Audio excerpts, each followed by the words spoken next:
میں ایک اہم مسئلہ اٹھا رہا ہوں اور یہ بتانا چاہتا ہوں کہ کس طریقے سے اس ملک میں آج ہندو اور مسلمانوں کے درمیان میں ایک نفرتوں کی دیوار کو بنایا جا رہا ہے، ان کے ذہنوں کو، دلوں کو بانٹنے کی کوشش کی جا رہی ہے اور ان کے ذہنوں کو اس طریقے سے کرپٹ کر دیا جا رہا ہے کہ وہ ایک دوسرے کے دشمن بن جائیں، ریڈیکلائز کر دیا جا رہا ہے۔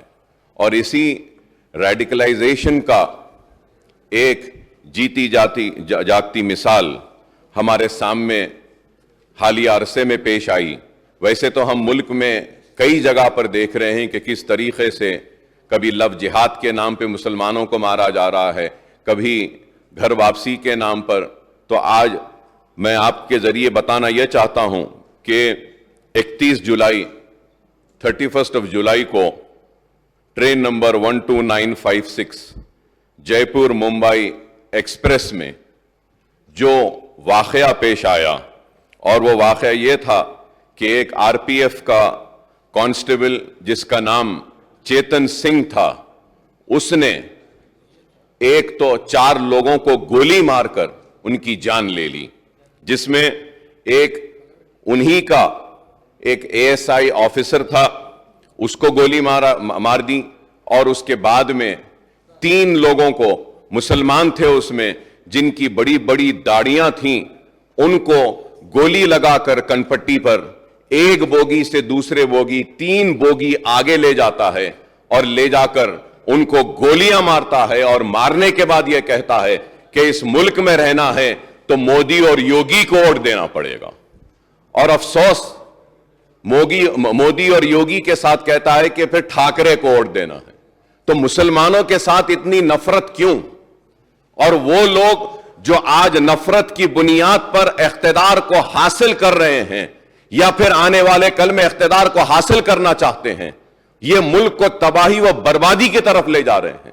اسپیکر صاحب، میں یہ کہنا چاہتا ہوں کہ ان 3 مسلمانوں میں ایک مسلمان شہر حیدرآباد سے تعلق رکھتا تھا، اور اس مسلمان کا نام تھا سیف الدین۔ وہ سیف الدین اجمیر کی درگاہ کو گیا تھا، وہاں پہ اس میں درگاہ میں زیارت کی، اور اپنے مالک ایک چھوٹے سے موبائل کی دکان میں کام کرتا ہے، اپنے مالک کے ساتھ اجمیر کو گیا، اور اس کا سیٹ، اس کا مالک اس کے ساتھ میں ہے، وہ غیر مسلم ہے۔ تو وہ پریشان ہو کر ان کی فیملی کو بولتا ہے کہ ہم بامبے پہنچ گئے ہیں، اتر گئے ہیں، لیکن یہ بچہ نہیں ہے۔ تو اس کے بعد جب آگے جا کر دیکھتے ہیں تو اس کو گولی مار دی گئی ہے، اور حد تو یہ ہے کہ ایک گولی ماری اور جب وہ نہیں مرتا ہے تو اور ایک گولی ماری گئی۔ تو یہ نفرت ہے کہ آج تلنگانہ ریاست میں ہم ایسی طاقتوں کو روکنے میں 9 برس میں کامیاب ہوئے ہیں، اور انشاءاللہ آگے بھی ہم ان کو روکیں گے، ان کو شکست دیں گے۔ ہم ان کو بتائیں گے کہ تلنگانہ میں ہندو مسلمان آپس میں محبت کے ساتھ رہتا ہے، اور آج ملک کو کیا چاہیے؟ ملک کو ترقی چاہیے، ملک کو خوشحالی چاہیے، ملک کو بے روزگاری کا خاتمہ چاہیے۔